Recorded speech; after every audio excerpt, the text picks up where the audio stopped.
My friends, brothers, sisters, we have done it. We have reached the peak of the mountain. A video game so woke, it even makes Kotaku cringe. There's only downhill from here because I don't even want to imagine what any further peaks could possibly look like. Call of Duty Vanguard's campaign is an insult to World War II. I mean, I agree. Hell, I don't even know anything about this video game because I gave up on the Call of Duty series a very long time ago with their latest attempt to launch a foray into World War II. But John Walker here is right on bloody point.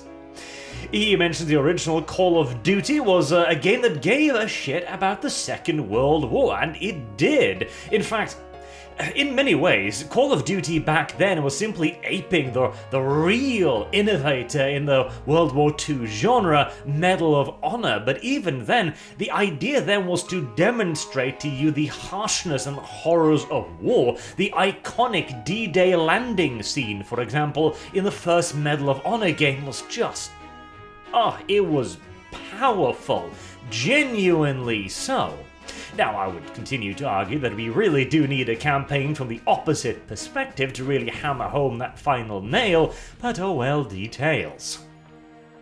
He continues to complain about how this is... a bunch of barely trained teenagers are thrown into a situation beyond their comprehension, trying not to be killed by another bunch of barely trained teenagers. If that does not exemplify the Western Front in World War II perfectly, I don't know what does. I mean, he's absolutely hitting the nail right on the head here. And yet, of course, in Call of Duty Vanguard, you are playing the usual extraordinarily diverse group of soldiers fighting their way through massive Nazi death castle structures, putting a final end to World War II before the Nazis complete their secret space interdimensional bullshit experiment, no doubt. And yet again, Call of Duty Vanguard is all about a time-traveling group of 6 elite soldiers sent back to the 1940s to save the war effort. Now, I should say, this is not explicitly stated, but there's no other workable explanation for this wokest group of sensitivity-trained progressive millennials to exist in this time period.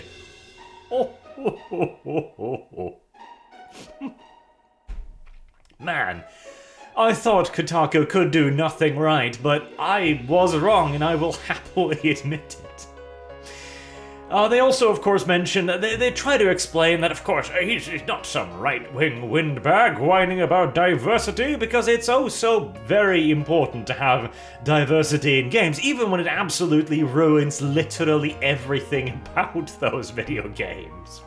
And it even has a female sniper, which is something I've been whinging about for some time now, because that actually happened. That was something the Russians really did, and again, you could tell a powerful narrative via that, because the Germans, oh god, they hated the Russian snipers. To them, it was both an insult in that the Russians were sending their women to fight them. It went against everything the Germans valued, as they, like, a woman's place to them was safe in the rear lines. War was a man's duty. It was a man's duty to fight for his homeland and to defend it and to protect women from it.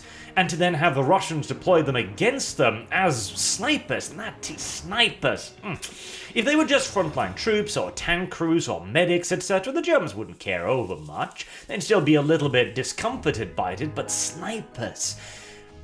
The thing is, a sniper was viewed as the most cowardly form of weapon and soldier imaginable at the time. A reputation developed over World War I, where they were loathed and hated by both sides as well. Whenever a sniper was captured, he would be very lucky to just get shot right then and there. But that could be an incredibly interesting story. Hell, you could even tell stories about, see, they're bringing up the good old stuff here. For once, Kotaku actually has a point. Damn, that's weird to say. Damn, that is really weird to say.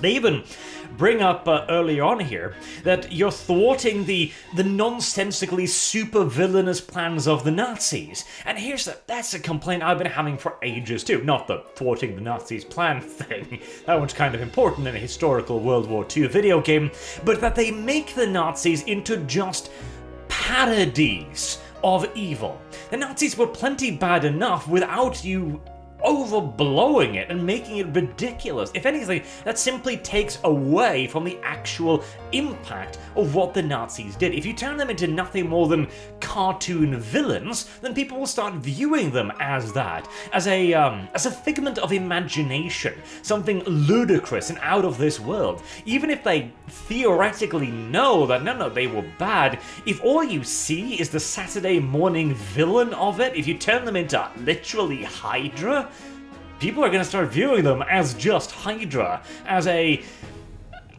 figment of one's imagination, something over the top and ludicrous. And the actual crimes of the Nazis will start to look less severe in comparison very, very quickly. I mean, hell, genocide is pretty bad but when you compare it to a plot to take over the world with moon lasers and walking AT-ATs practically, you start to lose some of that impact again, if you get my drift. Call of Duty Vanguard's campaign, released last week, is a game that couldn't give a shit about the Second World War, before uncovering conspiratorial gibberish akin to the plot of a Wolfenstein game, and it's very little fun to play. I'll just take his word for it. I'm not going to play it. Good God, no. Although, I'm beginning to be a little bit tempted if it's bad enough to get a Kotaku writer to get up in arms about it, I feel as if I'd almost enjoy it. And Call of Duty launch sales fall 40% in the UK when compared to last year. Oh Jesus. When the literal yearly installment, the next shooter first-person video gamey thing, falls by 40%. Man, you have done something truly god-awful, especially now as well as we are heading into round 2 of Voldemort virus lockdowns because, well, we signed away most of our rights and freedoms and now we get to pay for it, quite frankly. UK launch sales of the latest installment of Call of Duty franchise Call of Duty Vanguard are down 30% compared to the opening week of its predecessor Call of Duty Black Ops Cold War. Black Ops Cold War too, Jesus. As reported in the latest GSD data and spotted by our friends at GIBiz, Vanguard was still the biggest selling game of last week. Isn't that a goddamn tragic thing to hear? Not to mention the second biggest game launch of the year, only FIFA 22 enjoyed more launch sales. Man, I was high up on my cloud and this brought me crashing right on back down again. A game so woke even Kotaku has to call it out for its nonsense is still the biggest selling game of the year next to the yearly installment of FIFA.